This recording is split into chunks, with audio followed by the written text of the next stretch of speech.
You're listening to Affected by Altitude, a Colorado Rockies podcast for and by Rockies fans on Rocky Mountain Rooftop. Thank you for joining us as we discuss all things baseball and Colorado Rockies.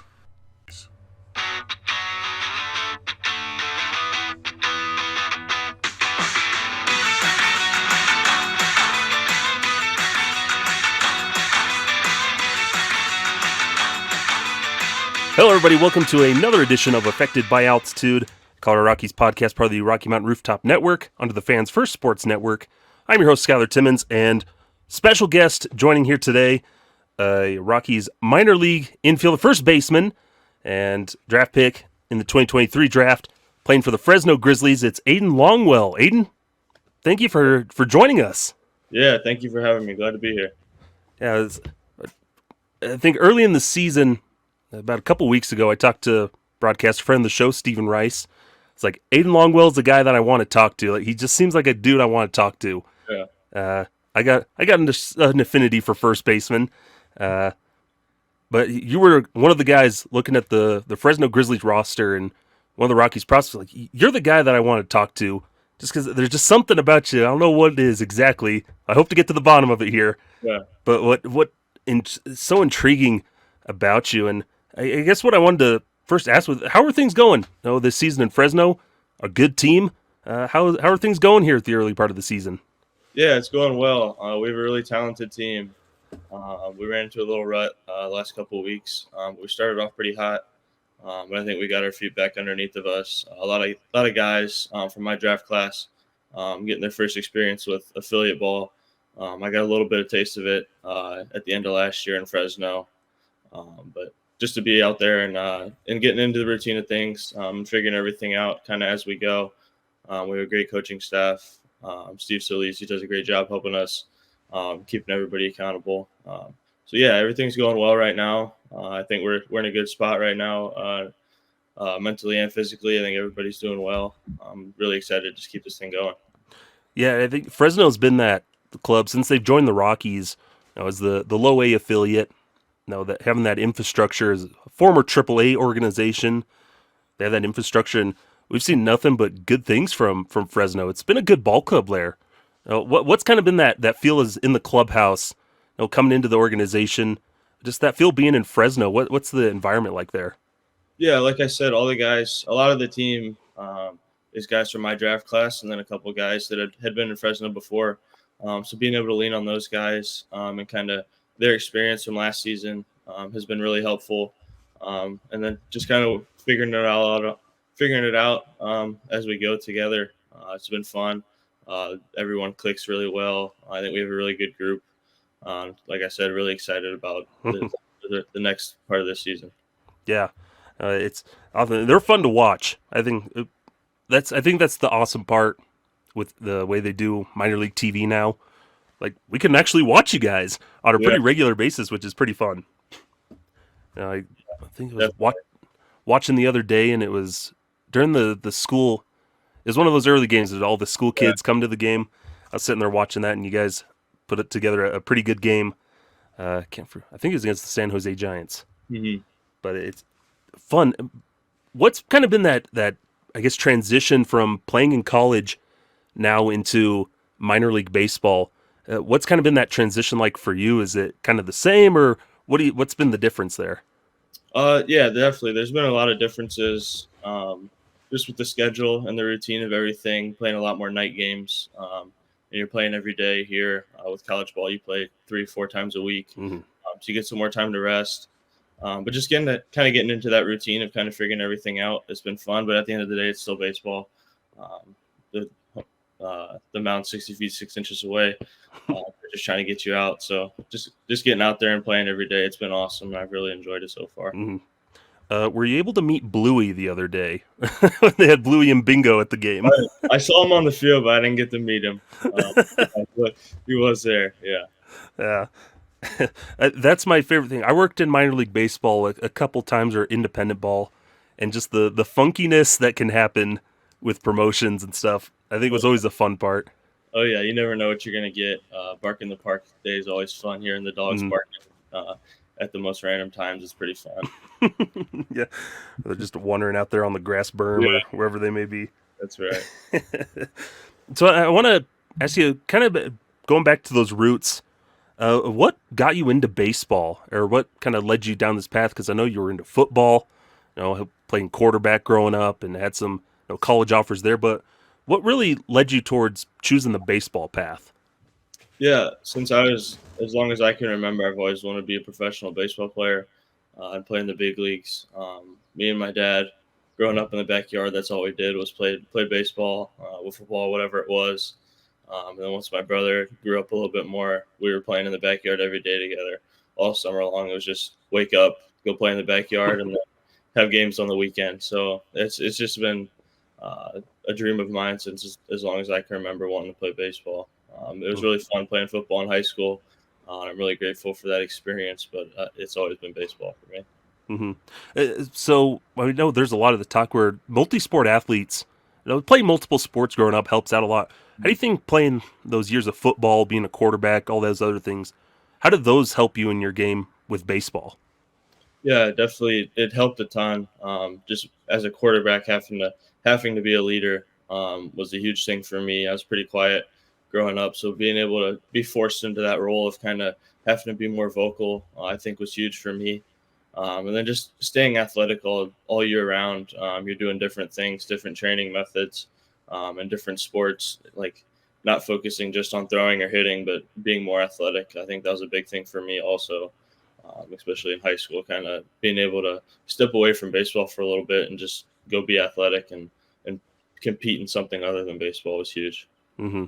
Yeah, it's something that I wish I could have done in high school more. But I always admired that of those that played multiple sports because, man, it's a grind, and that dedication to handle all of that it's always super impressive. But so you go on play baseball and going over to Kent State with what an incredible team name, Golden Flashes. Like I love that. Yeah, yeah. But really, go ahead.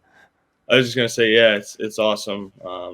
Kent State, our baseball program has a rich history, so it's really cool to be able to play for them.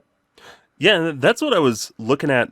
Going through research, looking at who's been drafted from Kent State, and it's a pretty long list. Yeah. 3 of you in the 2023 class, and going all the way back, looking through some of those names, some notable big leaguers that have popped up over the years. Thurman Munson of the Yankees fame and stuff. What would you say is inbred and like ingrained in the culture in the baseball program there at Kent State? Yeah, it's a winning culture. You're expected to win a conference championship every year, and if you don't, it's a failed season. You want to make a regional, and like in 2012, they made the College World Series. So that was always the goal, was to get back to Omaha. And it's tough as a mid-major, but that was always our goal, is we wanted to win as much as we could. And then everybody wants to get into professional baseball, so that was also a huge thing in our program, was development and getting guys to the next level, and just being successful wherever they were after baseball. Mm-hmm. Yeah, and I think that's what's so difficult to think. It's what I like about that college baseball scene is you have these programs and there's such long, rich histories and things that carry over that I think a lot of big league teams could really model after, just that culture that can foster in college. Yeah, it's huge, because in the off season you're spending time with those guys too. You don't really get an off season during college because you have to go to class in the fall and do all that stuff. So you're around those guys 11 months out of the year. So I think it's a big thing in college baseball, the culture, and you can see that in the clubhouse. We also see that in pro ball clubhouses too, because these guys want to win, get to the next levels too. So everybody wants to see everybody be successful, from what I've seen personally, which I think is another big thing in Fresno right now, is everybody wants to be successful. So we're all pulling together, which is a cool thing that I don't think happens a lot in pro ball, but it's happening in Fresno, which is really cool. Yeah, it's those. You guys are in the trenches together, figuring it all out together, which I think is really creates some awesome bonds. Like you're saying, they're in college and then they're into pro ball. you guys are living, breathing baseball together for quite quite a bit out of a year. Definitely. So there at Kent State, looking through, you had some pretty successful years there. Slugging and stepping on the bump for some innings there too. Two-way player is a big thing today. Maybe we'll see on a mound. I'd love to see on a mound someday. But no. Come on, Aidan, you can do it. But take us through just what your hitting approach was, and your philosophy with hitting that really helped you find success in college, and as you're getting into your professional career. How do you approach hitting? What's your philosophy and approach? Yeah, I really just try to keep things as simple as I can. Hitting's hard enough as it is. I don't want to overcomplicate anything. Just trying to stay in the middle of the field, and just kind of let my timing dictate things, and kind of just take what the pitcher's going to give me. If he's going to make a mistake, I'll try to take advantage of it, which was a big thing for me. Is just being aggressive, but being selective aggressive, and kind of taking advantage of pitchers' mistakes, and just keeping things simple. Mm-hmm. And I like looking at the numbers. It shows a lot of confidence, I think, and I like what you're saying there, keeping it simple. That shows a lot of confidence. You step into the box and you're not trying to do anything spectacular. Good things will happen when you're just taking a good approach. Yeah. And you got some placing in like top 10 seasons of all time. They're at Kent State and doing some incredible things that hadn't happened since like 2001, like the highest average, stuff like that, which is just really cool. Yeah, I had a great time at Kent State. A lot of great people around me that helped me be successful. Like I said, I just kept it simple and tried to do my thing, and just trust my abilities every day. I didn't try to do too much, and I'm trying to take that into pro ball now. Mm-hmm. Just kind of trusting my abilities and taking what they're going to give me. So when you're there in the backyard, playing wiffle ball with your brother or just growing up, who was your guy? Who did you try to model yourself after when you're stepping up to the plate? There wasn't like one guy. Most of the time it was just me and him having fun. But as I was starting to get a little more focused on it, Bryce Harper was a dude who he was coming up and turned into a superstar. So he was always fun to watch growing up, Bryce Harper. Mm-hmm. Man, you can tell that I'm not that much older than you. I just turned 28, but it's just interesting to see, guys like Bryce Harper, guys in the big leagues now are like, yeah, Bryce Harper's my guy.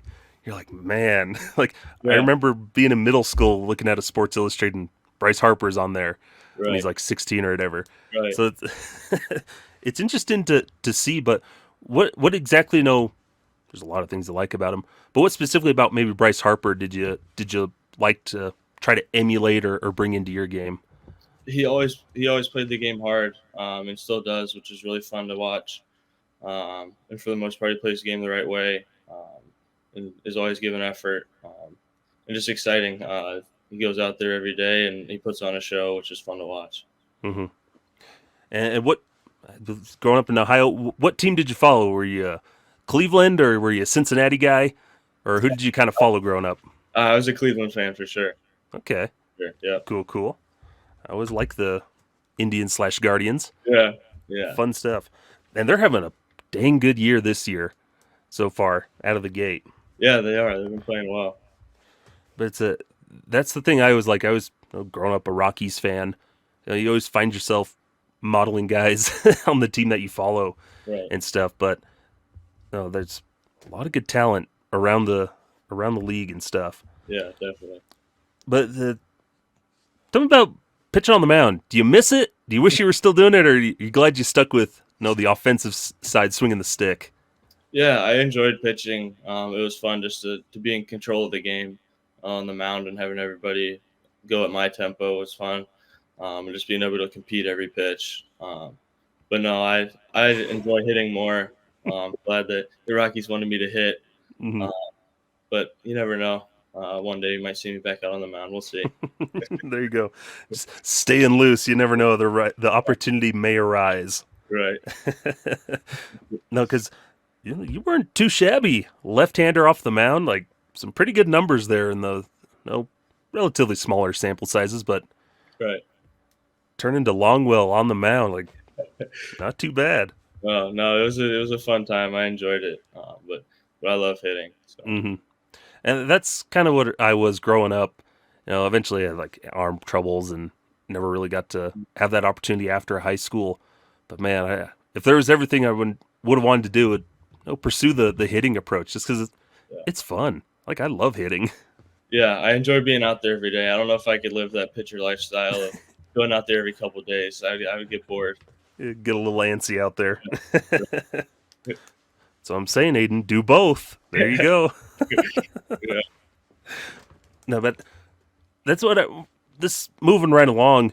No, tell me about the experience of getting drafted by the Rockies, getting that call, getting that news that the Rockies were selecting you in the draft, and kind of take us through that draft day type of experience that you had. Yeah, so kind of building up into the draft, I had heard from a bunch of teams. The Rockies, honestly, were one of the teams that I didn't hear from a ton until right before the draft, a couple weeks before. So they were on our radar, but not as much as some other teams. And then just going through the draft, eventually got the call from the Rockies and got it all figured out. And it was a dream come true. It was a really special moment to be around all my family. And to get that call and to hear my name get called, it was really special. Mm-hmm. And couldn't be more grateful for them for giving me this opportunity. Mm-hmm. Yeah, and I think that's a testament. You go in like the 15th round or the 17th round. It may not have the glitz and glamour, but the cool thing is that there's so much talent, and you never know. Right. And maybe it gives you a little bit of that extra motivation. Like, yeah, I'm going to keep working my butt off, type of thing. But seeing that news, I was like, okay, a first baseman, like, there's some good stuff here, Yeah. especially with can hit for that power, a good overall approach. And over at Purple Row that I write for, we kind of go through our depth pieces at the start of the year. Okay, what's the position looking like? And I think you really helped fill a need for the Rockies at the first base position, which is a little thinner than it's been in past years, but I think you're some much needed reinforcement, a good reinforcement depth at that position to keep growing. Yeah, I appreciate that. Just gonna put my nose down and get to work, and just take the time as it comes, and just trust the process. So appreciate that. And something that really stuck out to me is as awesome as the offense has been, the pride with the glove, the defense at first base. Won a Gold Glove there in college. What's your process going about taking that pride in your defense at first base? Yeah, so like you said, as a pitcher in college, then I pitched my whole life growing up. I know how it feels to have a good defense behind me and also have an okay defense behind me. So I want to make those guys' jobs as easy as I can. And then Mike Birkbeck, our pitching coach at Kent State, he used to tell me all the time at first base. He said my job is to clean up everyone else's mess. So I take pride in that and helping everybody else kind of make their job easier and make sure that over at first base they can trust themselves and trust me to kind of make plays and be a little more aggressive and hopefully I can help clean up their messes sometimes. Mm-hmm. Make sure you're nice and stretched so you can get out there. That's right. And I think what's awesome, an awesome opportunity, the Rockies, there's, I guess, a first baseman that's going into the Hall of Fame, spent his whole career with the Rockies and goes around the minor leagues a bit. Has Todd Helton been able to make it out to Fresno yet, or are you excited about that prospect of Todd coming down there and working with you guys for a little bit at some point this season? Yeah, he hasn't been in Fresno yet, but when we got drafted, right after the draft, when everyone went out to Arizona, he was out there, and I got to work with him a little bit around the base at first, then in the cages too. So it's really cool to be able to work with him, and then for him to be getting inducted this year into the Hall of Fame is really special. They're really good for the organization. Mm-hmm. And I think that's such a huge opportunity. When he does, maybe get out there to Fresno. I think a few years ago he got ejected out of the dugout in Albuquerque. So maybe he'll come down to Fresno and do that. But that's such an awesome opportunity, and being able to learn from him at first base in instructs down the complex league. That's pretty special. Is there any kind of like tips that you really like? I guess were drawn to that really stuck out to you from him? One thing that he said was when he was in the minor leagues, they told him he's got to play better defense if he wants a chance at the show. So that was something that I took with me. To really focus on my defense and take pride in that just as much as what I do in the cages and in the box. So that was a really cool piece of advice to make sure that you're a well-rounded player because you need that to be in the big league. So that's something that he shared with me that I thought was really helpful. Yeah, it's awesome, and he's one of the best. Yeah, definitely. People forget how good he was at defense too. I think, because at first base it's usually the stereotypical, they're a good hitter, and we'll take whatever defense we can get. But I like what you're saying. You're there to help pick up those teammates, clean up the messes on those bad throws, and it makes your infield better when you have a really good first baseman. Right. If those guys around you can trust you, it makes it a lot easier for them to play free, and just make sure that they're doing what they can to help everyone. Mm-hmm. So keep going here. What's, I guess, working with the team, who's impressed you of your teammates so far this year? The guys that you've been watching and who's been really sticking out to you this season among your teammates? One guy that was in Fresno last year, I got to be around a little bit, Andy Perez. It looks like he had a great offseason. He's come out really hot this year. He's had a hot start. He's been fun to watch. He's got a different mindset this year, I think. He really put his nose down and got to work this offseason. He's been fun to watch because I got to see him a little bit at the end of last year, but then to see him next year, he looks like a completely different guy. So he's been fun to watch. Mm-hmm. Yeah, I think that's the cool to watch that where the organization has really been bottom heavy, and there's finally some, I think, ability for those teams that have guys have been able to move up, and it's opened up opportunities for a lot of, like you said, some of these young guys first, maybe second year in pro ball, getting your feet wet and growing down there in Fresno, and it's a good group looking down there. Where some names on notice. Some underdogs, if you will. Yeah, definitely. Yeah, I think we have a really talented lineup. We started hot. It's kind of slowed down these last couple of weeks, but I think they were going to get it going here soon, and we're gonna open some eyes to a lot of people. Mm-hmm. Absolutely, and we always keep watching as we follow the Fresno Grizzlies a lot and the minors and everything. But before we let you go here, a couple things I wanted to ask. Just when you're not playing baseball, what do you like to do in your downtime? What fills up your free time when you do have it? What do you like to do to relax when you're not on the field and all that good stuff? Yeah, on my off days during the season, I try to just stay off my feet as much as I can. Maybe put a movie on and just kind of relax. Maybe go for a walk outside, just kind of get outside a little bit. But mostly just relaxing and staying off my feet as much as I can. Mm-hmm. In the off season, I'll golf a little bit as much as I can in Ohio in the winter. But then just spending time with my family and relaxing in the off season, just trying to see them as much as I can, Mm-hmm. and then just relaxing and kind of hanging out at home. Mm-hmm. What's your best in golf that you've done? I usually shoot in the mid 80s. I don't play enough to really be that good, but I just get out there and have some fun, take my mind off the game a little bit. Oh, that's good. Yeah. I can imagine just that difference, I guess, in the grind where, like you're saying with the college season, you're usually playing like that weekend series and then you're going to class and everything else. But then baseball where it's that daily grind where you're doing stuff every single day and then playing a game every single day. How do you keep up with that grind or just, it can get frustrating, or how do you keep from getting exhausted with the grind?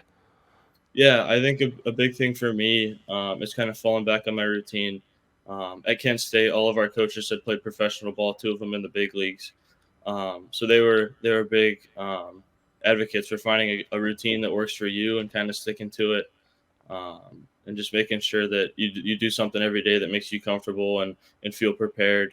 So I've taken that kind of into pro ball, and I think that kind of helps me stay in the groove of things and not make it so tedious every day, but just trying to figure out what'll work for me, and then making sure that I'm prepared to play every night. Awesome. And before I let you go here, any what do you hope is like your big goal for this year? What's something that you're really shooting for this year that you hope to accomplish? Yeah, I just want to keep continuing to get better. I don't really want to think about numbers or promotions or anything like that.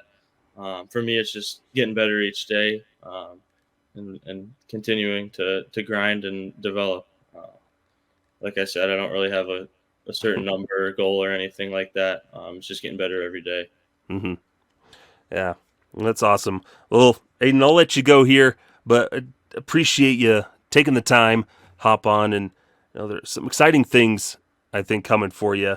The home runs. I think you just had your first home runs just the other day, Yeah.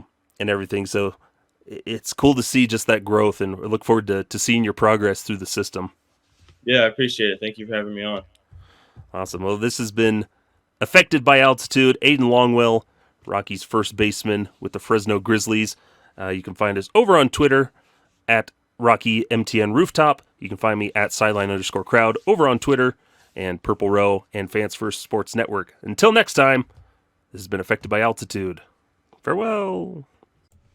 This has been Affected by Altitude, a Colorado Rockies podcast with Rocky Mountain Rooftop, a proud affiliate of the Fans First Sports Network.